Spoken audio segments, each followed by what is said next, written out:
Hello, everybody, and welcome back to the Wildcard Podcast. A crazy round 12. A lot of great games, a lot of interesting games, and a lot of league news that has just come out. Looking forward to covering that. And we'll make our final Super League predictions due to the scheduling, of course. We got Thanksgiving coming up. Not sure when the rounds are going to be played after the round of 8. So we'll look forward to making those final predictions. Gee, good round of 12. In fact, you were there for one of the games. Looking forward to hearing your firsthand experience and thoughts on the round overall. I thought it was much better than whatever group stage week 4 and 5 was for sure. Yeah, definitely had a lot more action going into it, and honestly, a lot of this round was results that I think some of us were figuring were going to happen, but also a lot of twists and turns throughout it. But I think this gave us a great insight on what we could expect in the rest of this knockout phase for the Super League bracket. So excited to break down the round of 12 here, then go into the quarterfinals, and also have some additional news coming later in the show as we'll talk about that in between the round of 12 and the round of 8 predictions. Yeah, looking forward to that. We'll start it off right here. Gee, what a game. Friday night special. It was the first game of the round 12 about a week ago almost now. JT Nam, and we all knew coming into this one, JT would be the heavy favorite. No power play. Best of 7. Still cooks. And I'm going to be honest, I thought Nam had him there for a moment. Up 3-2. A lot of control. But again, it's been the story with Nam all year. A questionable KT Classic at 5 cards where he could have had a run to the finish, ultimately gave JT enough leverage in Game 7. He got the job done.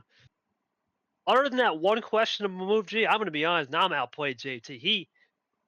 JT was trying to find answers. He wasn't getting so much the card luck all night, and he was trying to find answers on color control and efficiency, a little bit more of that Peter Onjak style. And it wasn't working until Game 4 turned into an ammo war where he got that one. That ammo war, if he doesn't win that game, it's Nam 4-1. That's crazy, just the difference, because Nam did win Game 5. But ultimately, we talked about Nam in a new situation, new environment. I thought he handled himself well. He just has to look back at that one move that ultimately was enough for JT in Game 7. You got to be impressed with Nam, but do you think this is a little bit concerning for JT, who we know he went undefeated, right, with no power play, but now a power play coming in. This is going to be a little bit of an interesting storyline, I think, developing when he plays his next match. Thoughts on this match? It was probably the best game of the round for sure, though. It was a classic game. I think the prediction on this really did also just come down to what I was thinking was going to be the deterrent factor of this which was the format. Because if power play was enabled on this one, I think Nam would have won this one because I don't think this was the best performance we've seen from Turner in Super League, but was able to escape with the way the rule was this round and navigated the board in the last 2 games to get the job done. So. Again, this is another reason why I wasn't liking Nam just kind of taking the last week off because I think he would have been in a much better spot to advance if he had won the group and faced what would have been what's it called probably Toasty, yeah. Most likely. Would have faced it Toasty. Probably would have put himself in a better spot, but I mean season ends. I honestly think I think the KT Classic, there's times to use it, there's times not to use it, and I think a little bit of inexperience came into play there, and that ends up being what ends the season for Nam. But for me, I think this was above expectations per se. I know you were high on Nam from the start, but I had a little bit more reserved. But round of 12 exit, made Super League. We'll see what he does next year, but I think there's things he could do in the offseason to get better and put himself in a better position to make a deeper run next season. But we'll see how it goes. But not a bad rookie season to end Nom's campaign. But Turner moves Not on, too. and I think there's too many. I think there's a lot of concerns for Turner going to the round of 8. Yeah, just about to ask JT. You got to think, 2 podiums from now, a second in Jungle July, and he beat out JT in March with the bronze. I think it was a year of learning, right? Professionalism was an issue for old Nam there back in T3. It was unacceptable, right? Then of course he had that controversial game against Lane. A lot of weird instances in T3 where he couldn't get his footing. It almost felt that lost to Logan T2. But I think the thing for him, you made the point. I think you were in the group chat saying if he had just won that game 6 or 5, it was game 4. It would have been 3-1. It probably would have been over. But that shows you the inexperience, and if there was power play there, he probably never pulls out a KT Classic, and that's just yes, is it the format? We'll talk about this. Probably the last question we'll say. Could the format be different? But we'll talk about why it was the same versus why it could be different next year. Gee, you were here for this one. I think this was the second best game now, and here's why. It was Ghost and Brad. Gee, the first 5 games, I thought, and Brad said he got to play. Ghost had his number, but the problem for Ghost, we talked about this, too many simple mistakes. Misses Unos on game 5. He won the game, but he missed it, right? The game extends another 10 minutes, gives Brad some momentum, gives him life. Game 6, has a good chance to win, forgets a reverse call out of order, and he never recovered. And then game 7, Brad just played inch perfect. And we talked about, yes, should run house money, but there's no need to do 4 command chain with no power play. I think this was more of a simple mistake from Ghost. He got caught up in the moment, which happens. He got caught up, and he cost himself a chance to play his next opponent because he outplayed Brad for those first 5 games. And if he actually doesn't mess up that reverse in game 6, maybe he wins that game. I don't think he would have won it on that turn, but he would have got himself down to Uno. And at that point, anything could happen. So Brad, right there, the missed Uno call, getting a little momentum, and then, of course, the misplay by Ghost. I feel like Ghost beat himself more than Brad won that game. Is that a good assessment, G? You were here for this. The only game you were here for. Thoughts on that assessment? Yeah, I'm gonna be honest. This really came down to, again, just mistakes costing the person who ended up losing. And Ghost, I mean, we saw it. Got away with the missed Uno in game 5, but I mean, the reverse miss cost him in game 6. Um, but I mean, just in general, but Brad was able to hang in there and survive. And I mean, in how this goes with the knockouts in the Super League, that's really all you need to do, just survive in advance.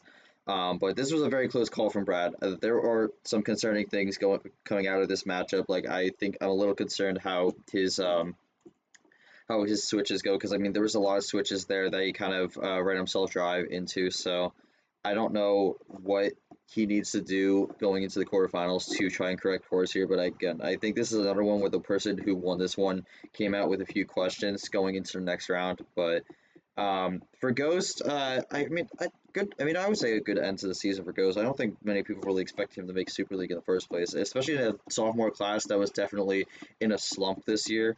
Did not really see a lot of success in general, but Ghost was able to kind of just sort of lead that in a way, and made it out of the groups and got into the round of 12. But unfortunately, season ends here. But not a bad end to the season. I mean, especially with the one shining moment that he had in 2023, and then proceeded to do nothing else. He was able to kind of capitalize more on what he wanted to do this season, and went from there. So honestly, not a bad end to the season for Ghost, but obviously a missed opportunity. Yeah, I'm not really too concerned with the Ghost this season. You look at his season, looking back, he had that crazy win against Ashley. What did he start 13-0 in T30? He had a Mhm. pretty good year. I think he'll move up for sure in the class system. I don't think he'll stay sophomore. Well, I Overall, I mean, think he needs to. Yeah, he'll clean it up. He's got to clean. I think the key for him now, he needs to take that next step, right? Clean up the mistakes, because with no power plays, we talk, and he even said on the broadcast, you don't have to rush it. There's no there's no trick play coming from behind with a power play. There's no defensive power play going to magically appear if there's no power play, right? And that's, I think he has to learn just control, because this Super League format in terms of the group stage will never change. It's at least in terms of no power play. But if he can learn that, unless he can have a ridiculous season and bypass it, I think Ghost could be a threat next year. But for Brad, we'll see. You would think sometimes with Brad, he comes off a bye and maybe he got jittery. I don't know. That's an interesting one. His next opponent, though, is interesting. It's very favorable because it could be a certain type of style. Are you going to say something, G, there, or nah, I cut you off? I don't really have anything to say there. Oh, okay, you're good. Okay. This next game, this is a disappointment. This was a disappointment. I mean, Chomik, okay, 1-1 going into the game 3, thinking this is going to be a series. I mean, the Toaster guy just played March Uno. He forgot to call Uno a +4. He had a +4 and he just typed it wrong, and it played as a regular wild that cost him game 4. I'm going to be honest with you, he looked like an amateur. And Toaster guy even himself admitted, I made too many mistakes. Too many mistakes. And it's Super League. You can't make mistakes. Choming with his split ammo is now starting to turn lethal, but another game where I don't feel like he did much to win. It was more his opponent just made too many mistakes, and that was it. Congratulations to Chomik. Your thoughts on Chomik moving on, G, and Toaster Guy almost turning back the clock the wrong direction, unfortunately, back to March Toaster. I mean, that's unfortunate. It's unfortunate because I thought Toaster Guy had a good group stage, all things considered, but just kind of did not. Nothing really clicked for him in this round, and unfortunately, that's going to be the end of the season for him. But again, I mean, with how the start of the season went for him, this is honestly a big success to make it here. But unfortunately, you can't really do this at this point in the season. Unfortunately, I guess some of that magic ran out, and again, kind of regressed in a way. And fortunately, Chama kind of was there to expose him. Chama's been consistently solid all season, though, so this result doesn't necessarily surprise me. I don't remember who I picked in the preview, but I think I might have picked Toasty, but I don't recall. You But did pick Toast. yeah, but I mean, look, I don't think the results necessarily that surprising because again, Chomic's been mostly consistent throughout the season. Toaster Guy's had big boom moments, but can sometimes bust, and I think this was definitely a bust game. But I think for Toasty, especially where the expectations were this season, definitely not a bad showing. And I mean, Chomic definitely had higher expectations, and he will make it to the quarterfinals. But I don't have any many concerns for Chomic. I think he just kind of ran through with his usual game plan, and I think he puts himself in a good spot for a potential big upset here at the quarterfinals, but we'll have to see how that goes since there is some discussion on what's going on with that game since there's been some scheduling issues. Yeah, we'll talk about that a little bit later when we get to the preview. And the last game, G, I made the hard decision to not pick Charles Sanford. I was right, and you were right too. I don't know what happened here. Look, I want to talk about two things. First off, not acceptable from Tapir. He knows he can't show up an hour late. I'm not going to explain what he did, but it's got to be better. We talked about punctuality in this league. Not the right time to do this, right? He's got to be better because it cost myself. It cost the fans that were waiting for him.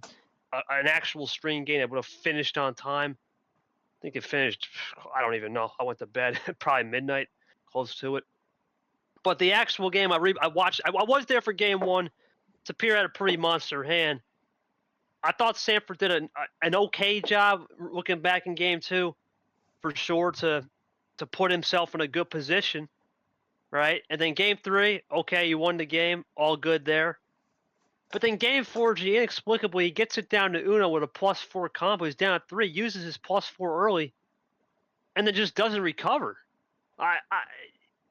This is the thing with Sanford. It almost felt like he was experimenting again. I mean, I don't know. I'm starting to wonder, is this starting to get a little too far? Congrats to Tapir, but it almost feels like Sanford in that game lost it. Now, I'm sure he couldn't control, what was it? I think Tapir top deck 2 +4s in game 5 and had 2 +2s. There's nothing you can do about that in game 5, but this easily could have been 3-2 heading back to Sanford's homestand where he was lethal on that lower card start. Thoughts on this interesting case of Charles Sanford? I know it was a better year in the sense that he made to the knockout stage. He didn't just get executed in groups, but I know you've been his biggest critic on experimenting. But your thoughts on just this match? Because this one was probably the weirdest one to call, I would say. I mean, you say that this is a better year, maybe in the postseason, but I don't. I think this was a worse year in terms of the regular season. Because I mean, last year he made 2 finales back to back. This year he only was able to muster up a single Final Four, which still is very good, but not the same level as last year. And I mean, he barely made the field also. So, I mean, him making it out of the group is definitely a success. And I mean, I think again he said it in one of the games, it's a monkey off his back, but. I mean, this was just kind of a disappointing season from Sanford. I was personally expecting a little more, and then through mid-season, I was just not seeing it.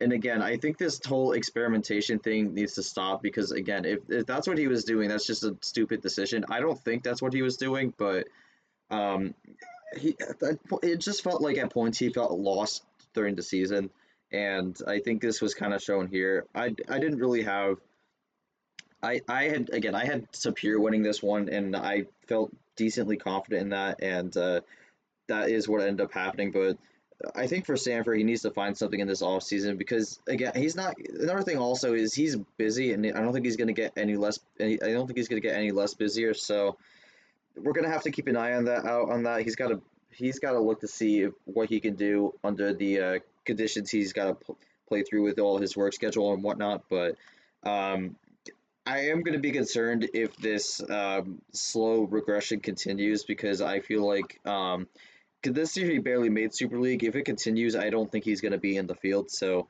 um, I'm going to need to see something from these first two tournaments to reassure that nothing bad is going to happen next year. But um, we'll see. For Tapir, moves on. Again, continues his great season, but didn't fall under the potential trap that Brad had where he felt a bit rusty. I think he kind of just flew right into it. But again, you can't really be late to these games. So I believe you did discuss that with him, and he knows what he I did. did wrong. So hopefully we don't see any more of that for the rest of the playoffs. But um, yeah, we'll see what Tapir does. I could honestly see him as a dark horse to potentially win, but he's going to have a tough opponent in this quarterfinal. Yeah, we'll talk about the quarterfinals a little bit. And then for Sanford, he'll have the summer, right? We all know what his situation. Summer is going to be his big thing. Maybe spring break T2 for sure. We'll see. I think he'll be okay. Not too concerned with him yet, but it is a little bit interesting where the line's going to be with Sanford, right? Until I see his consistency, I'm not sure where he's going to stand come T4 next year. Or, excuse me, T3. Once T3 is over with, we'll know where he stands. I think the first two tournaments, sometimes it could be a crapshoot with the new bot. Because remember, we haven't seen the full version of the bot yet. Even though we've been on here, we don't really need 4 plays with no power play. We're going to see it this upcoming. This will be the first. The games you'll see coming up will be the first full version where the card history is on. There's actual power play. The 4 command chains will matter. It's a best of 9. We're going to see a lot of fun stuff coming this next round. These past couple rounds in group stage were just unique. And that begs the question, G, before we get to the next topic. Was this round worth it? Was it worth having no power play? And here's the situation with this. The reason why I know some people were saying, where's the power play? Why are we not doing best of 9? And we had a fail safe, right? In case the D2 champion, remember, we made this format all the way back in the first week of January, way back when, in 2020, the first week. When we made this format, G, we did not want the D2 player, whoever advanced, to be flustered about a best of 9 with a power play, and they just come off a group stage where they got to learn opponents. Now we don't have that, right? We don't have a D2 champion next year. Do you think we see a change? I think the round 12 will stay because of continuity. We are going to have a new bot. Most likely, we're keeping the same 16, except we'll add an extra D1 player. I think that's the plan as of now. I don't have a full confirmation on the later rounds. But do you think this round needs to stay and think we can up it, or did you like this round with the no power play and the single buys for being a split? Right, we had one guy that was really on it, and then we had Brad who needed a little bit to get up to speed. Thoughts on this round overall?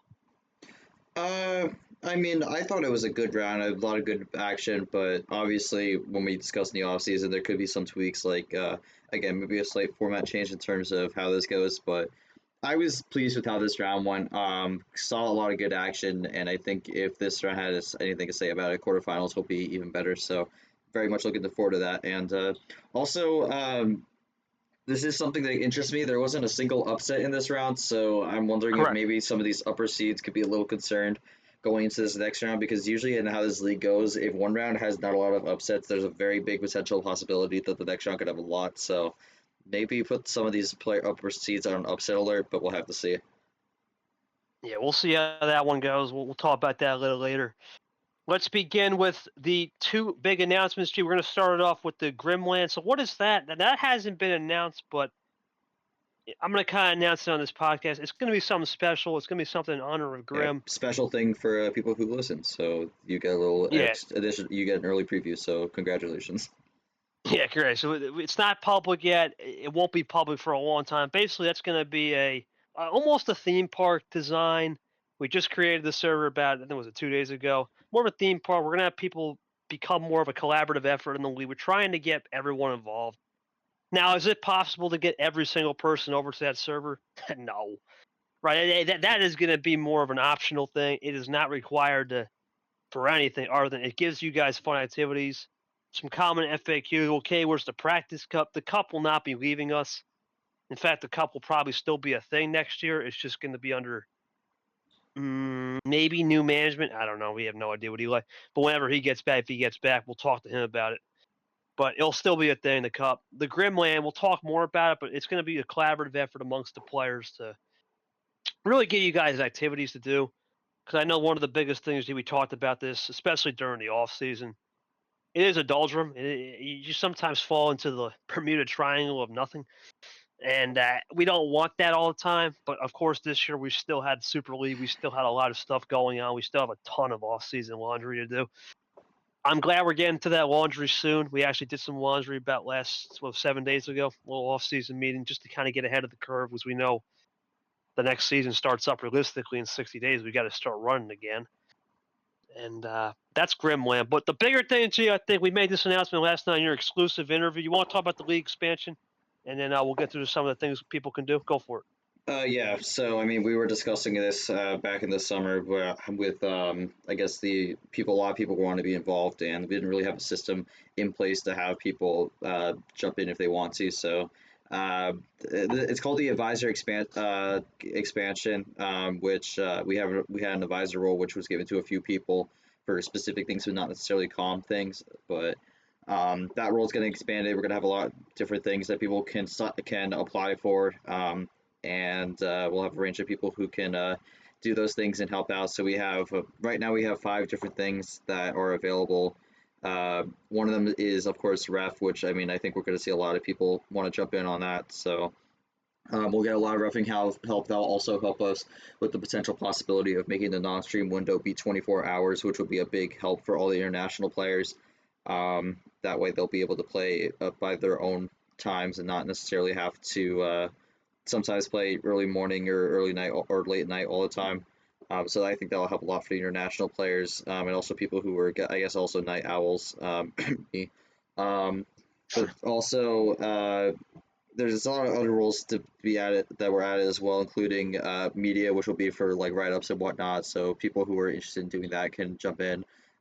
We also are officially allowing people to apply to be a streamer, although that one will be very restrictive. Going to have a lot of qualifications to get that.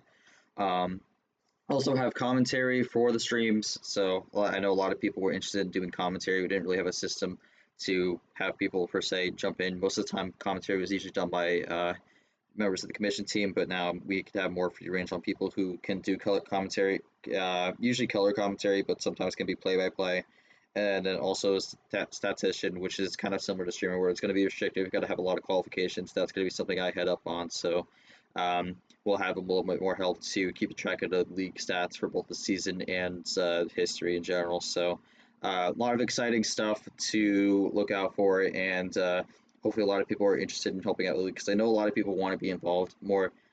We've already gotten a lot of interest for different roles. I know I've had KT's had a few people reach out to him about stats and ref in specific, but it'll be open throughout at any point in the season. People can apply at any time, and then we'll look over and see who would be a good fit to do specific things. Some of the roles will be pretty open, like ref. I mean, I feel like most people who apply to ref will be allowed to do it, but then there's other ones that'll be more specific to help with making certain things better. So honestly, big announcement that we had yesterday, and honestly, very much looking forward to see how people get involved and help things out, because I know a lot of people are interested in helping the league.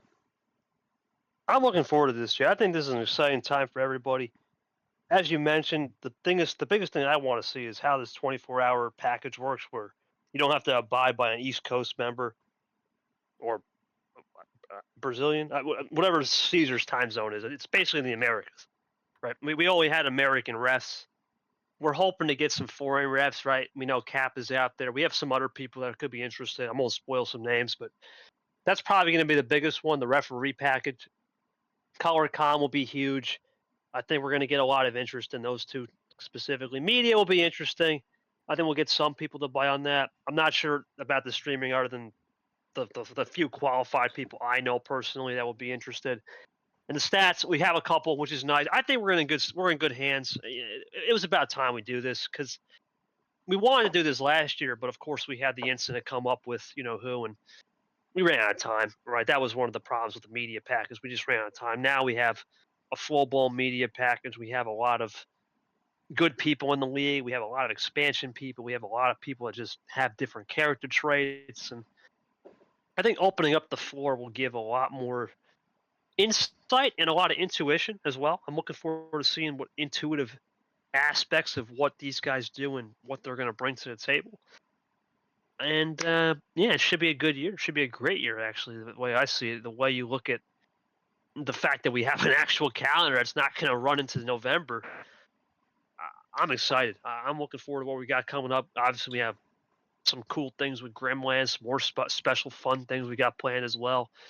That'll be announced probably in an off-season episode. I'm looking forward to this, G. I can't wait. I think we're going to be in a fantastic spot come January, really, and beyond. And G, well, that will do it for that. Pretty quick. We'll move on to the quarterfinals, and we're going to start it off with Ashley Chomik. Gee, we're going to have to be on record for this. We have no idea what's going on with this game. So for the record, if you guys don't follow the show or don't follow the league, even if you do, we always know Chomik is not a guy to play other than the weekends, because of course he is on school time zone in China, and that's 12, 13 hours ahead depending on DST. Well, the problem is it's America, and we're in Thanksgiving time and the holidays, and Ashley has family stuff, so we have no idea when this is going to be played. Assuming this plays, G, who do you think is winning? I'm going to say this one just has too many variables. Both are going to be extremely in a different position. My heart wants to say Chomik actually will pull this out because it'd be really interesting. But if this actually does play, I think Ashley's just been the number one player all season. I'll go down to basically the split ammo style. Ashley plays a lot in her own unique style, where almost any style she plays, she can beat. I'm going to go Ashley 5-3. I don't know if Chomik's going to have enough for this game. He's had a great Super League. He's one of only two guys remaining with the old group stage tag left. I think if this run ends here, assuming we play, I'll go Ashley 5-3 off that she can play any style in the league. What do you think, G? I actually fully agree with the prediction. I'm going to go Ashley 5-3. To me, this is just a result that kind of makes sense. For Ashley, I mean, consistently been one of the strongest players of the season, and I don't really see how this stops here. May not have had necessarily the best July, but I mean, it's, the best August, or September, whatever you want. September, yeah, last year was August, but didn't necessarily have the best September. But I mean, still a round of 8 appearance, really good. Hasn't really shown any chance that she's going to stop here, so. I don't know. I think assuming this gets played, which hopefully it does, I think this keeps on going in Ashley's favor, and she continues the run to try to win the championship this season. Yeah, we're looking forward to seeing how that one will go. Next game, G, we talked about the concerns with old JT. Howard plays back, Cap with the low tides. Oh my God, this is this is going to be a card luck, low fest, ammo, ridiculous plan A. And we talk about the bot improving for games that are longer than 5 or 7 cards. Well, that's what we're going to see. And JT ain't much better. He does 8-9. It's going to be a 5-3. It's going to be a myth type series where Cap really struggled. I remember that series, but I think there's just a lot of concern here with JT. I'm not sure where his head's going to be at now, adjusting back to power play. I think he's going to put in a war. I'm going to go Cap 5-4 here. I think it's just hard to really say this doesn't go 9, because when Carluck's involved, that's how Cap plays. He's usually lethal, but he did get exposed a little bit playing Brad, especially, who won on double 5. So I'm going to go Cap gets it 5-4, and that's only because he gets it on a power play. I think this is closer than people think, but the concerns of JT with power play, unfortunately, rear its ugly head towards the end of the series. What do you got, G? People will be me because I don't think this will be very close because, again, power play concerns, and I was a little concerned coming out of that round of 12 matchup where Turner barely escaped. But I don't know. Captain's style is so different, and has this matchup happened? I don't think this matchup happened in the regular No. season, but I mean, we know Turner sometimes has that card fortune, but it also we know Captain is someone who runs this specific style that absolutely thrives on the card fortune. I mean, Captain is a big merchant on that, so I think it's going to go into Captain's style here. And unfortunately for Turner, I just think with the concerns from the last game and also the power play added, it's going to be too much. I have this as a 5-2 win for Captain. I don't see Captain having any issues getting through this one. and he'll move on to the semis. Yeah, it'll be a good game, a good contrast. I think like I said, it comes down to what can JT do on 5 through 7, which in a lot of cases is legit. It's 1 or 2 turn wins. There's nothing you can do, right? So we'll see. Could be an interesting one to call for sure. Gee, I can't make a prediction, so I'm just going to preview my game. Look, I have been through a lot since the whole thing ended with me back in, what was it, September, right? I haven't won a game technically since May. It's been a long time. I'm due for a win. But this is Tapir. I can only study so much. We have not seen the full version of this bot. It takes the one element I'm really good at studying tape. There's not much tape to study, right? Because the last game was no power play. I normally don't say this, but he's going to have an advantage on me in the sense of that. It's going to be a neutralized game. I can't use my wits about me. I just hope for a good match. Hopefully he stays true to his word. He won't show up late, and we just get it in. No idea what's happening with this game on streaming. I think it's going to be short, possibly. I have no idea, but it should be a good one. I know me and JT and Cap and all of us playing Saturday night. So that's all I got. I can't make a prediction, G. This is all you here. What do you think? I just think there's too many. I think there's a lot of variables that are just going against you here. I mean, you could go into the regular season where after March there wasn't really much to write home about. And then even just going now, it's been like 60 days since you last played a game, and there's so many distractions off the table. I know a lot of that's ending soon, but it's still gonna linger. I just think there's way too many variables going against you at this point. And I think Tapir's was kind of on a roll after that 4-1 victory. So I honestly think Tapir is going to keep the momentum going with a 5-3. I think if there was less going on, I think there's a decent chance you could get the win here. But I just haven't seen enough since March to feel comfortable giving you the victory here. And I think Tapir's done a lot more in that time span since to make me feel that the momentum is going to be more on his side, and at least mentally he's going to be full 100% locked into the game. I know you have a very good mental, but like with everything going on, it's still pretty tough to be able to fully lock in on that. So like I feel like that's still going to be only like 95%, and I think that 5% is going to kind of linger. So I don't know. I just think Tapir's rolling in a really good spot, and I mean he's had a phenomenal season all around. So I think Tapir gets the 5-3 victory and moves to the semis. That's a fair assessment. We have no idea what that extra edge is going to be. We'll see. We'll see come Saturday night where I'm at. Hopefully, like I said, I can get all that cleaned up. But even if it does get cleared up, it's still going to always be back there. So that's a fair assessment for sure. The last game, we got to get this one out quick, G, because we actually are playing this one tonight. Brad Tago. You know, if this was any other opponent, I think Brad, he plays a very methodical, a little bit similar. It really is a KT style for sure. He plays the KT methodical. I know how he plays. It's very KT-esque. But it is going up against the light switcher, and that's the one style Brad has done really well effectively all year. We never forget he beat the likes of ALP who did that back in March. He beat Toaster Guy who did that a lot. He beat Yoshi who did that a lot. I think history is going to be on Brad's side. If this was any other opponent, if this was let's say if this was anybody else other than maybe JT because he's played JT, I think he'd be in trouble. I don't think Brad's going to be in trouble here. I think Brad's going to pull the upset. Not really much, but it's 4-5. It's more of a toss-up. I think Brad gets the win. The only upset I'll make of this round, 5-4. It'll come down to basically he's a little more warmer, right? He knows how to play the light switch. I don't think he's going to crack under pressure. I'm going to go Brad here 5-4. It'll be a good. This could be a game of the round, though, and it's kind of ironic we're starting this up in a couple hours here. Thoughts on this one? This could be a close game. This could be one of the closest ones to call. I think this will be a close game. I do have this as a 5-4, but I mean, I'm thinking back to this again. Tago was my ranked number 1 on my poll for the for Super League. So I am optimistic on Tago. I mean, he's coming in with a lot of momentum with the Space September victory, but we did see Space September's success may not translate because we saw that with Brock, where we thought he was going to be a favorite to win the group, and he didn't even make it out. So there could be some concerns there, but. Again, I think there's also concerns with Brad. He barely escaped the Ghost matchup, and I think there was definitely some things he could have done better. And again, we talk about Brad. He's not really very optimistic on himself, so I think mentally he's not really fully into what he can do.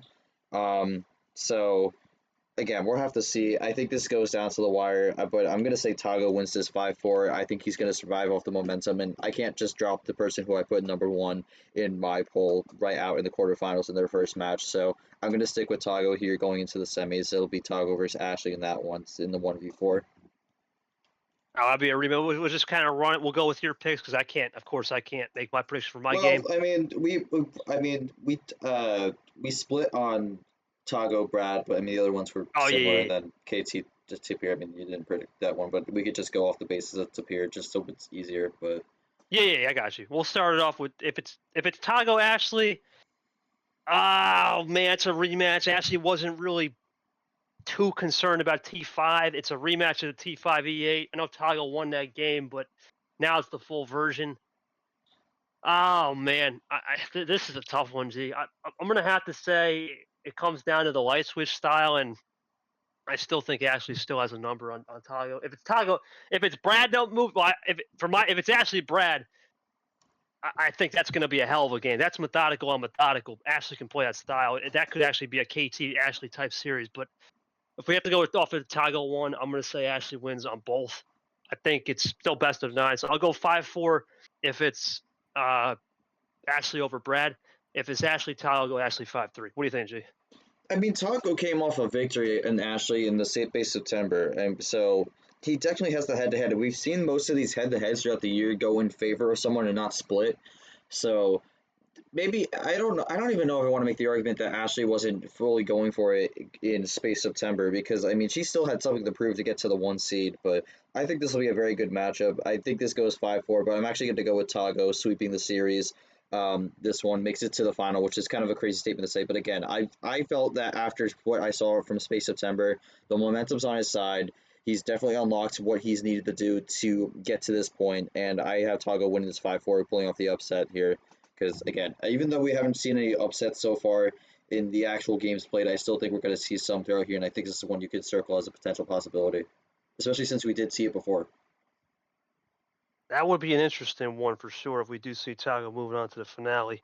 The last game then will be Caps appear. That was a rematch where Captas didn't. That one he did not care. I remember that one. He just got it done in 10 minutes. That was almost a true. But that was on the old body. That was just a true whatever moment. Oh boy. This is a tough one because Cap he plays that low tier style, but Tapir's got this dream story. I'm gonna go Superior, believe it or not. I think Cap that low style can work for sure, but Tapir, these guys have seen each other so many times in other leagues. I think Tapir did figure something out when they first played. I think something about the Cinderella story of Tapir is, if he gets there, it could actually happen. So I think Tapir wins this one 5-4. Cap's gonna put in a good fight, but ultimately I think he'll fall up short there, and Tapir gets it done. What do you think, G? I mean, you mentioned it before. I mean, this is a head-to-head before, but that game was kind of like nothing. This is kind of going to be a different environment.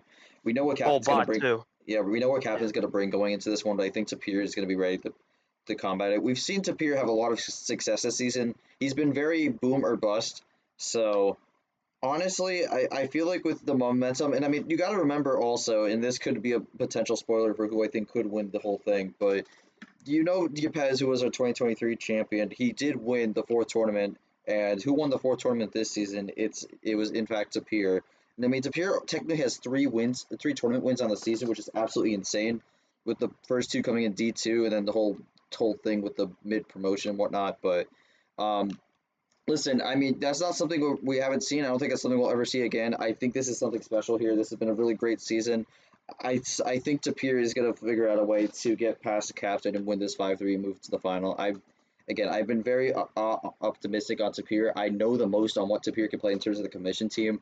So I think he has it to make it to the final. That would leave it Tago Tapir on mine, but I think Tapir, he's got it. And I called him a 5-tool player in D2, and I still think he is a 5-tool player here up in D1. So in terms of the D2 banner, I guess in a way, he's going to go to the final here and have a real shot of winning this whole thing. If I might have Ashley Tapir then, if it's Ashley Tapir, that's going to be a hell of a bet. It's a rematch of T2 Final Four. That was the crazy 36-hour thing. If it's I'll say if it's yeah, I agree with you actually. I'm gonna agree Tapir's gonna win if it's Tapir versus Tago. I think it's something. If it's that game though, would Tapir have enough to? That is like I that is a said, head-to-head matchup also. yeah, actually it's Tapir. I'm gonna have to say Tago Tapir is too. I think Tapir, if it's Tapir Tago, I think he's gonna have the story. He's gonna have enough. But I do remember back to when Tapir played Ashley. Ashley did have his number and knows how to play Adderall City style. I guess this is kind of tough. It's kind of weird. It's either if it actually happens where it's Ashley Tapir, I think Ashley wins. But if we'll go off the basis that Tago gets it done here, I'm gonna go Tapir. I think the story's too good. The story's too good. We saw Yepes win T4 last year. I didn't even think about that. He did do it, and then he was nowhere T5, and then won it all. I think the writing could happen twice.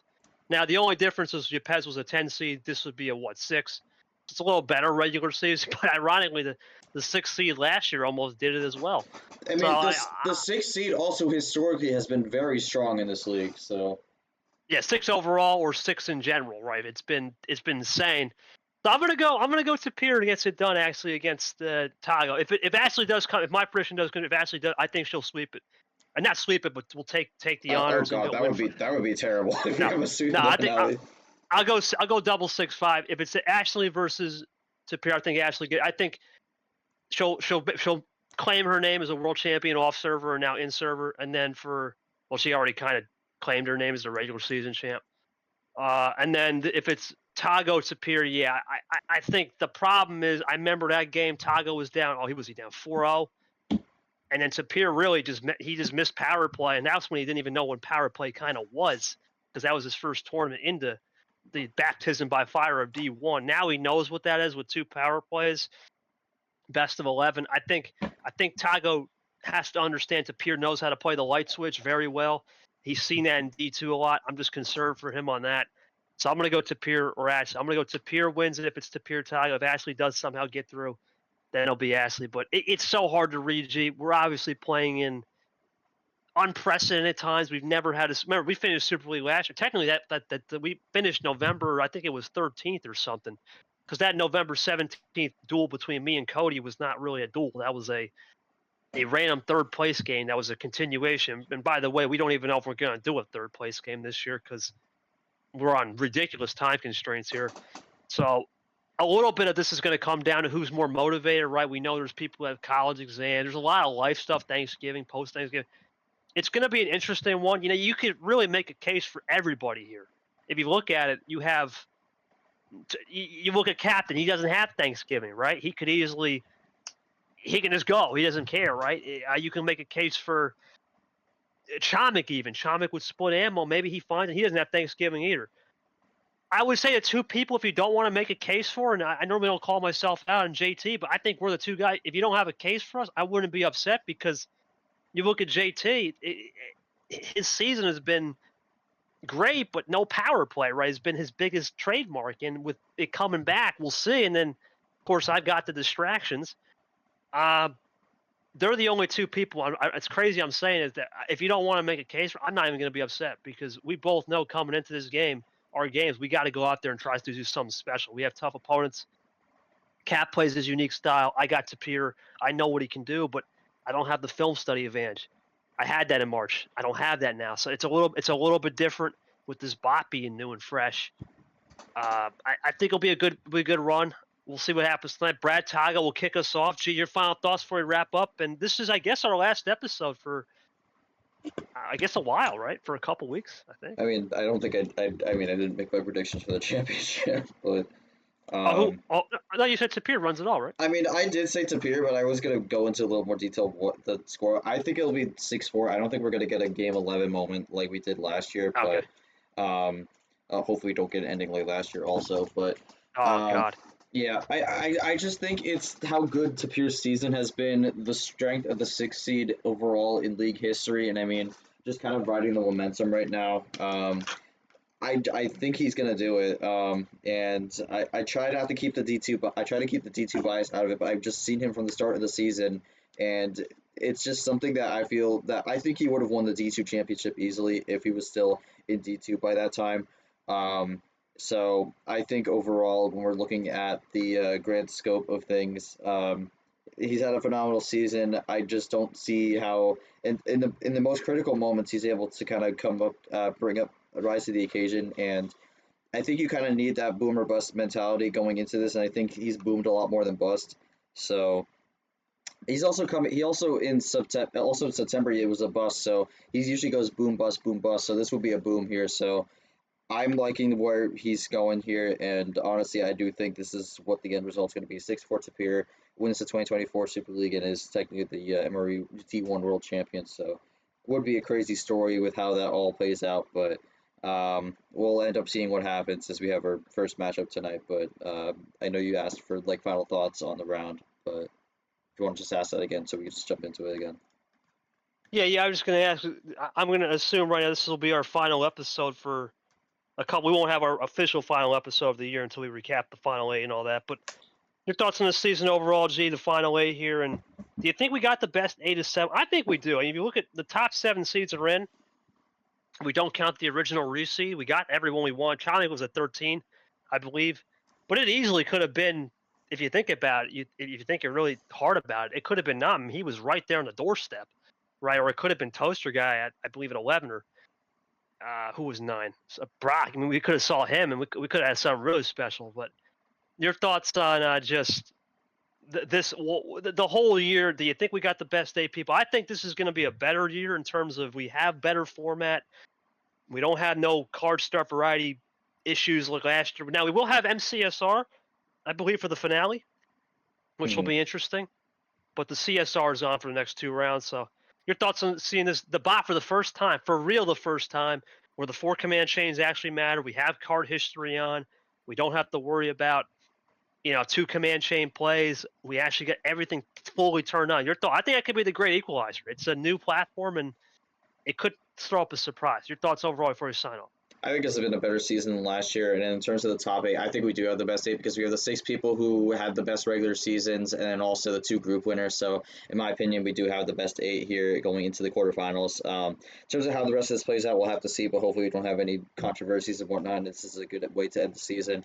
I know we have a bit of a time restraint going on, but hopefully that's not going to happen next season with a more laid out critical path going into 2025.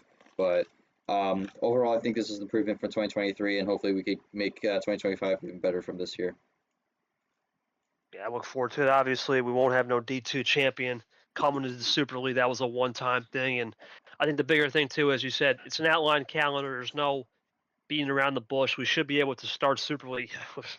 God willing, we could start Super League late August, which would even be a blessing in a sense that we can finish the year late August in regular season or mid-August and just get right into Super League, take a little break for Labor Day, and then run it again. So looking forward to that next year, though. This year we got some unfinished business. It's been a long season, been grueling. Everyone's on, I know, low energy, and we got to get through this. And I'm looking forward to getting through it. Well, for myself and G, I want to thank you guys for listening all year. We got one more show coming up to recap this bad boy from the 8 to the finale sometime soon.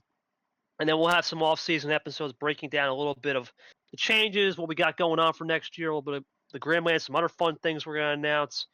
A lot to go, and then eventually we'll go into January with a lot to look forward to. With more Super League predictions, we'll have a Super League format. We'll have I think a city. G. I think Art picked the city last year. I believe he did. Yep. So we'll have a city picked. We'll see where we go next year in the city, and just look forward to running it with our folks before we run into a new season, February 4th for D1, and we won't say a D2 time because it hasn't been released yet, but we'll have the D2 calendar also. I believe sometime early December we'll have that finalized and ready for you guys on the event stage near you.